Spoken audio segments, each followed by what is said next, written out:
Hello everyone, कैसे हो आप सभी लोग। Myself Nikhil Raj Purohit and I welcome you to physics by Nikhil Raj. तो देखो, इस वीडियो के अंदर हम थोड़ी सी बात करने वाले हैं कि आरपीएससी ने जो न्यू सिलेबस जारी किया है, ठीक है ना, उसमें क्या क्या थोड़े से चेंजमेंट हुए हैं और उनको आपको कवर अप कैसे करना है। ठीक है ना, मतलब आपने कोई पुराना कोर्स ज्वाइन कर रखा है, कहीं भी ज्वाइन कर रखा है, या आप सेल्फ से तैयारी कर रहे हो, ठीक है ना, तो जो टॉपिक्स चेंज हुए हैं ना, वो आपको कैसे कैसे प्रिपेयर करने हैं, ठीक है।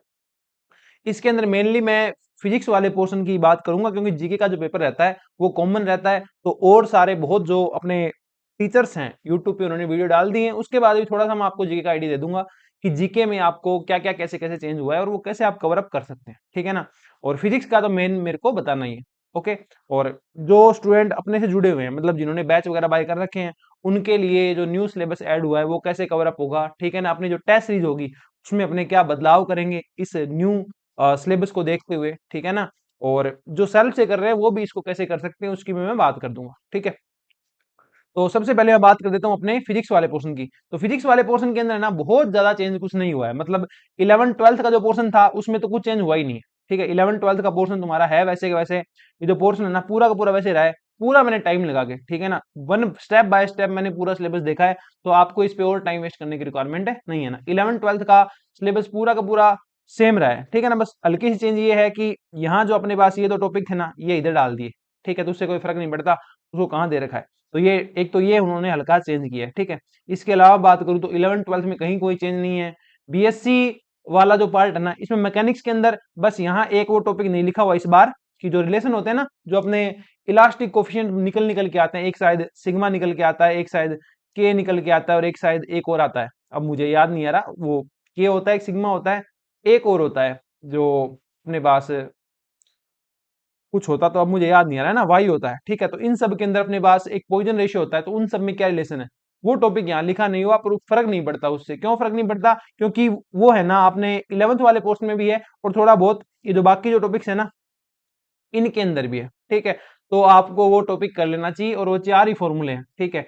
तो वो आपको, मुझे नहीं लगता आपको स्किप करने चाहिए। तो आप कह सकते हो कि यहाँ भी कुछ चेंजेस नहीं हुआ है, मतलब ना कोई 11 12 में चेंज है, ना अपने बीएससी वाले पार्ट में कुछ चेंज है। मतलब ग्रेजुएशन और 11 12 पार्ट है वैसे का वैसे ही आपका पड़ा है, ठीक है। और यहाँ पे हल्का चेंज किया था उन्होंने, ठीक है। यहाँ एच यानी लेजर दिया था वहां, और एनर्जी लेवल स्कीम कुछ ऐसा नहीं लिखा हुआ था, ठीक है। तो हल्का सा मतलब पॉइंट यहाँ चेंज किया था, उसका भी कोई सेंस नहीं है, क्योंकि एच यानी लेजर आ गया तो उसका आपको एनर्जी लेवल स्कीम आपको उसकी पता होनी चाहिए, ठीक है। तो यहाँ भी कोई चेंज नहीं है, आप ये कह सकते हो, ठीक है ना। तो अब तक अपने पास कोई चेंज आपको देखने को नहीं मिला है ना। अब आता है अपना पोस्ट ग्रेजुएशन पार्ट। थोड़ा सा उन्होंने क्या किया है, ये जो टॉपिक मैंने हाईलाइट किए ना, ये सारे टॉपिक उन्होंने नए ऐड किए हैं, ठीक है ना। आप देखना, लगभग अगर आप पूरा सिलेबस देखते हो ना, तो न्यूक्लियर में एक टॉपिक है, इसी तरीके से एटॉमिक सॉलिड सेम है, इलेक्ट्रॉनिक्स में 3 टॉपिक है, क्वांटम में 4 टॉपिक है, थर्मोस्टेट में एक टॉपिक है, और इलेक्ट्रोस्टैटिक मैग्नेटिज्म में 5 टॉपिक है, और इसमें 1 2 3 4 5 टॉपिक यहाँ है, ठीक है।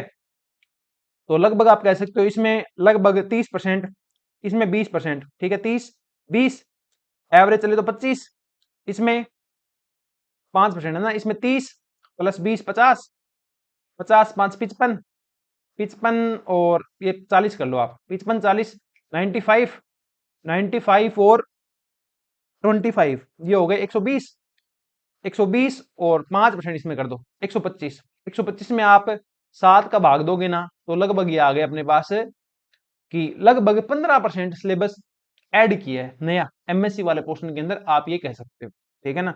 ये मेरी कैलकुलेशन मैं ही जानू, ठीक है ना। थोड़ा सा 15% सिलेबस जो है वो ऐड किया गया एमएससी वाले पार्ट में। इसका होगा क्या, पहले क्या था अपने पास, पहले क्या होता था कि जो 11 12 थी, ठीक है, पहले अपने पास आता था 55 क्वेश्चन आते थे 11 12 के, बीएससी के मतलब ग्रेजुएशन वाले पोर्शन के अपने पास आते थे 55 क्वेश्चन, ठीक है। 10 अपने पास आते थे एमएससी के, और अपने पास लगभग अपने साइकोलॉजी जो थी इसके आते थे 30 क्वेश्चन। पहले ये था, हमारा वाला जो एग्जाम हुआ 2000 अपने ये क्या बोलते 20 वाली भर्ती थी, सॉरी 22 वाली भर्ती थी, 22 में एग्जाम हुआ था, ठीक है। ये 22 वाली भर्ती थी और 22 में एग्जाम हो गया था। उसमें ये थोड़ा सा उन्होंने पोर्शन चेंज किया था।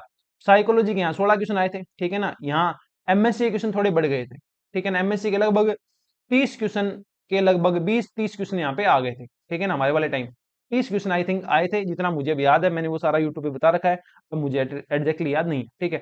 अभी जो तुम्हारा एग्जाम हुआ था 29 जून को, ठीक है। 29 जून को आपने जो एग्जाम दिया था ना, उसमें भी यही चीज थी। 30 के लगभग, 30 से ऊपर क्वेश्चन अपने इसके थे, ठीक है। इनके 11th-12th के लगभग 40 के लगभग क्वेश्चन थे, 40-50 क्वेश्चन, 40-50 क्वेश्चन बीएससी के थे, और एमएससी के अपने 30 क्वेश्चन थे, ठीक है ना। अब क्या होगा, अब आप लगभग कह सकते हो कि एमएससी के क्वेश्चन 40 क्वेश्चन हो जाएंगे। मुझे ऐसा लगता है एमएससी के क्वेश्चन आपके थोड़े से ज्यादा हो जाएंगे, ठीक है। पर इससे कोई फर्क नहीं पड़ता। क्यों फर्क नहीं पड़ता? चाहे एमएससी के 30 आए, चाहे एमएससी के 40 आए, चाहे एमएससी के 50 आए, 30 से कम आएंगे नहीं। तो 30 दूने 60, 60 नंबर बहुत ज्यादा इंपॉर्टेंट है। तो आपको एमएससी का सारा पार्टन ही पढ़ना पड़ेगा। 11-12 से भी लगभग 40 से ऊपर क्वेश्चन आएंगे तो पूरा सिलेबस पढ़ना पड़ेगा। बीएससी में भी 40 से ऊपर आएंगे, पूरा सिलेबस आपको पढ़ना ही पड़ेगा। तो फर्क क्या पड़ रहा है, ठीक है ना। आपको तो पढ़ना ही है, आपको तो प्रत्येक पार्ट अच्छे से प्रिपेयर करना ही है। क्या फर्क पड़ता है, उसके 40 आ रहे हैं चाहे 60 आ रहे हैं, है ना। बहुत अच्छे अमाउंट के क्वेश्चन आ रहे हैं तो पढ़ना तो पड़ेगा। तो आपको इस चीज पे बिल्कुल टाइम वेस्ट नहीं करना। कौन सा पार्ट आपके लिए ज्यादा इंपॉर्टेंट है? तीनों पार्ट आपके लिए अब इक्वली इंपॉर्टेंट हो गए हैं। पहले फिर भी एमएससी थोड़ा बहुत कम इंपॉर्टेंट रहता था, ठीक है ना। मतलब 40-40 कितने हो गए, 80, 30, 110, 50-50 कर लो आप, है ना। 50, 50, 130 और 20, ये मान लो, है ना। 50-50 और 30 एमएससी के, और 20 या 15 अपने साइकोलॉजी के थे। पहले ये वाला पोर्शन था अपने पास, ठीक है ना। पर अब आपके पास क्या है, अब इन्होंने क्या नई चीज कर दी, अब लगभग तीनों पोर्शन इक्वल आएंगे आपके, ऐसा मुझे लगता है, ठीक है ना। 11-12 भी 40 मान लो, बीएससी भी 40-45 मान लो, और एमएससी भी अपनी 40 मान लो। ऐसा आप कुछ सोच सकते हैं। सारा पार्ट आपके लिए इंपॉर्टेंट है। अब बात करते हैं ये सारे नए टॉपिक, टोटल नए टॉपिक आप कैसे कवर कर सकते हो। पहली बात, ठीक है, अगर आप कोचिंग से जुड़े हुए हो, आपने फिजिक्स बाय निखिल राज का चाहे तो अपने ये बीएससी एमएससी वाला कोर्स लिया हुआ है, ठीक है ना, और चाहे आपने कंप्लीट बैच बाय कर रखा है, ये जो एमएससी के नए टॉपिक है वो मैं आपको कंप्लीट करवा दूंगा, ठीक है ना। कंप्लीट करवाऊंगा कब? ये मैं आपको कंप्लीट करवाऊंगा जब अपना जो प्रैक्टिस बैच चल रहा है ना वो कंप्लीट हो जाएगा, ठीक है ना। प्रैक्टिस बैच चल रहा है ना, वो कंप्लीट हो जाएगा, उसके बाद मैं आपको ये टॉपिक कवर करवा दूंगा, ठीक है ना। आइडिया मान के चलो लगभग जनवरी एंड से पहले ये आपके टॉपिक कंप्लीट हो जाएंगे, ठीक है ना। ताकि जो अपना चल रहा है ना वो थोड़ा अच्छे से हो जाए, ठीक है। उसके बाद अपने ये टॉपिक भी मैं आपको करवा दूंगा। जो सेल्फ से तैयारी कर रहे हैं, ठीक है, अब जिन्होंने प्रैक्टिस बैच बाय कर रखा है उनके लिए इन नए टॉपिक की प्रैक्टिस ऐड कर दी जाएगी, ठीक है ना। वो जैसे प्रैक्टिस बैच है तो उसके हिसाब से ही चलता रहेगा, ओके। और जो सेल्फ से तैयारी कर रहे हैं ना, वो इन सारे टॉपिक को अपने नेट के नोट्स से कर सकते हैं, ठीक है ना। आपको नेट के नोट्स टेलीग्राम वगैरह में मिल जाएंगे, या आपने खुद से तैयारी कर रखी है तो आपको वहां से भी आप कर सकते हैं, ठीक है ना। अपने नेट के नोट्स यूज करके भी आप इन टॉपिक्स को कर सकते हैं, ठीक है ना। पर ये टॉपिक नए ऐड हुए हैं जो आपको बिल्कुल भी इग्नोर नहीं करने। वेक्टर कैलकुलस नहीं करनी स्किप। सबसे बढ़िया बात क्या है, वेक्टर कैलकुलस मैंने करवा रखी है ऑलरेडी। कहाँ करवाई मैंने? ईडी जब करवाई थी मैंने आपको, इलेक्ट्रोमैग्नेटिक थ्योरी जब मैंने बीएससी वाली आपको करवाई थी, ग्रेजुएशन वाला पोर्शन वहां मैंने आपको करवा दी थी, ठीक है ना। टेंसर भी मैंने करवाया था, टेंसर मैंने करवा रखा आपको, ठीक है, वो हो जाएगा।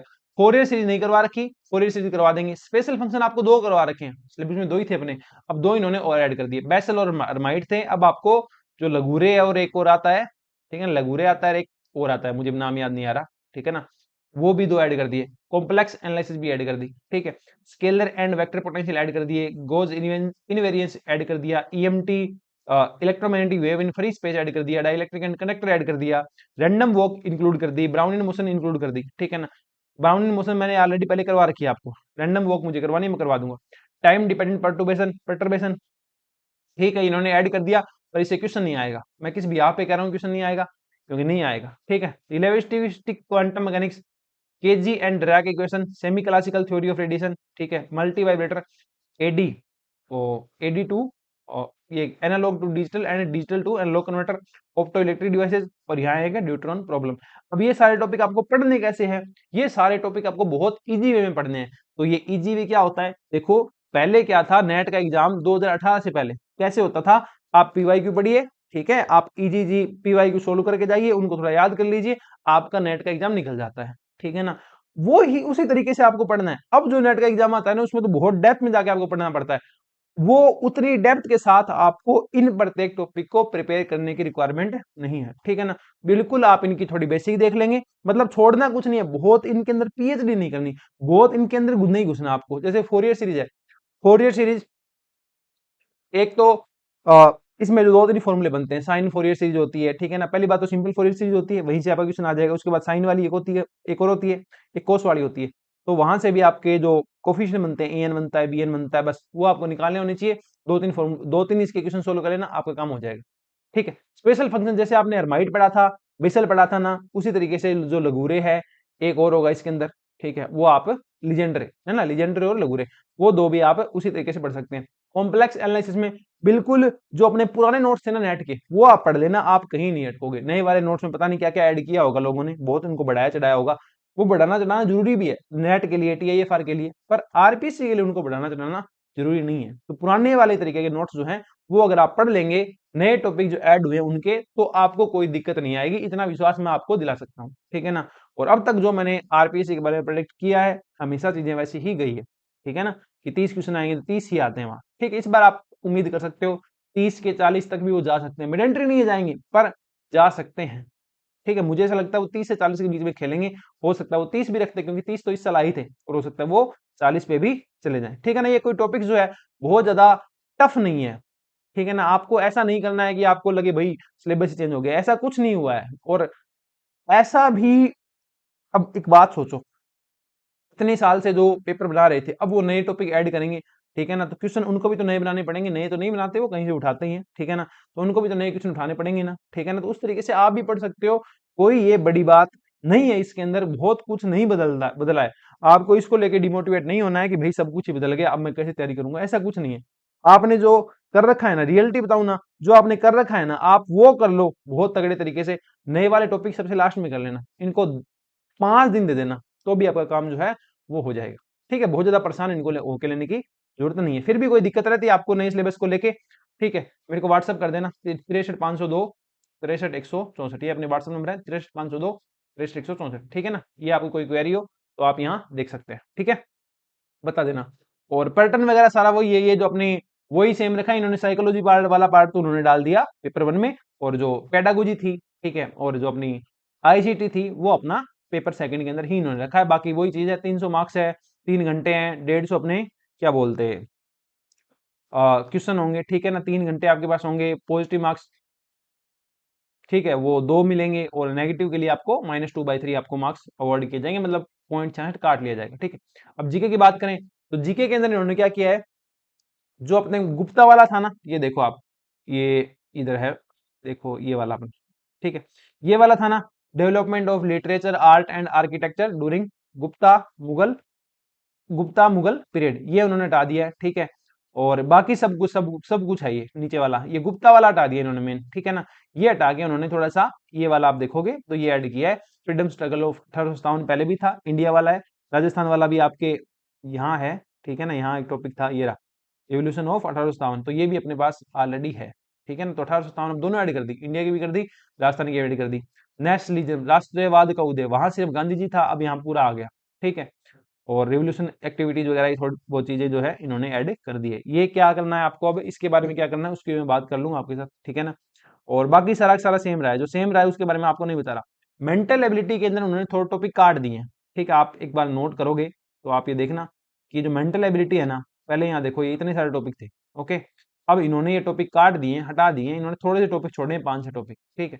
तो ये 5 6 टॉपिक आपको याद रखने हैं। कुछ नहीं करना, सिंपली सिलेबस का एक प्रिंट निकालो, जो टॉपिक पढ़ते जाओ, इसको टिक करते जाओ, जो इसमें नहीं है वो आपको नहीं पढ़ना। इतना दिमाग फालतू नहीं लगाना है कि नहीं भाई पुराना सिलेबस है तो उससे भी दे सकता है, इतना दिमाग नहीं लगाना। जो सिलेबस न्यू है आप उसके अकॉर्डिंग प्रिपेयर कीजिए, आपको कोई दिक्कत नहीं आएगी, ठीक है ना। और बाकी स्टेटिक्स वगैरह में कुछ नहीं बदला, ठीक है, मैथमेटिक्स के अंदर भी कुछ नहीं बदला। ये जो मिनिस्टर मेनुसरे क्या नाम है, ये मेनुसुरेशन जो है, इसमें भी कुछ नहीं बदला है, ठीक है। हिंदी में कुछ नहीं बदला, इंग्लिश में कुछ नहीं बदला, करंट अफेयर में भी कुछ नहीं बदला, ठीक है। राजस्थान इंडिया इंटरनेशनल पहले भी आते थे, अब भी आ रहे हैं, ठीक है। जनरल साइंस में थोड़ा बदल दिया, इलेक्ट्रिसिटी ऐड कर दी, साउंड ऐड कर दिया, ठीक है ना। Science in daily life, recent development in science and technology, मतलब इसरो वगैरह में क्या चल रहा है वो थोड़ा बहुत आपको यहाँ पूछा जाएगा, ठीक है ना। पीएसएलवी ये वगैरह जो लॉन्च होते रहते हैं उनके बारे में आपको पूछा जा सकता है, ये चीजें उन्होंने थोड़ी सी ऐड की है, ठीक है। इंडियन पॉलिटी के अंदर जो गवर्नमेंट ऑफ इंडिया एक्ट 1935 था, ये ऐड किया है। कॉन्स्टिट्यूएंट असेंबली ये ऐड किया है। पहले सिर्फ प्रेसिडेंट था, मतलब राष्ट्रपति था, अब वाइस प्रेसिडेंट भी है, पीएम भी है, काउंसिल ऑफ मिनिस्टर भी है, ये भी ऐड कर दिया, ठीक है ना। Supreme court election commission UPSC भी ऐड कर दिया, पहले ये नहीं थे, ठीक है ना।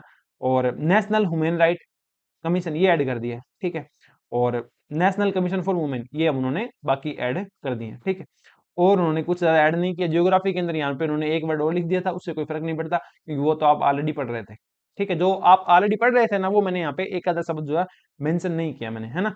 और क्या है, मेन जो है ना वो ये है कि उन्होंने काफी चीजें यहाँ से हटाई है, ठीक है। जैसे अपने बात करें एजुकेशन सिनेरियो की, इसमें थोड़ा हटा है, बाकी तो सेम का सेम ही है। एजुकेशन सिनेरियो में आप देखना एक बार कि एजुकेशन सिनेरियो में अपने पास है, हाँ ये जो है ना दीक्षा राइज स्माइल्स शिक्षा दर्शन शिक्षा वाणी समग्र शिक्षा अभियान, ये हटा दिए। क्यों हटा दिए? क्योंकि ये थोड़े पुराने हो गए, तो इनको हटा के ऐड कर दिया एनईपी 2020।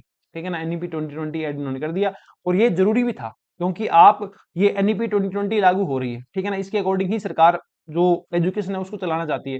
तो जब आप लेक्चरर बन के जाओगे गवर्नमेंट स्कूलों में, तभी तो चेंज कर पाओगे जब आपको पता होगा क्या क्या चेंज करना है, इसलिए उन्होंने इसको लगाया है यहाँ। और बहुत जरूरी भी है, बहुत ज्यादा टफ टॉपिक है नहीं है, काफी इजी टॉपिक है, 2-3 बार पढ़ोगे याद हो जाएगा। ठीक है ना, मैंने भी पढ़ा था किसी एग्जाम के लिए, तो बहुत ज्यादा कोई टफ टॉपिक है नहीं। ठीक है, और ये फिर एनईपी 2020 दे दिया, तो ये दोनों एक ही बात है। ठीक है ना, आपके लिए एनईपी था मेनली, आपको किसके लिए पढ़ना है? स्कूल एजुकेशन के लिए पढ़ना है, ये ध्यान रखना।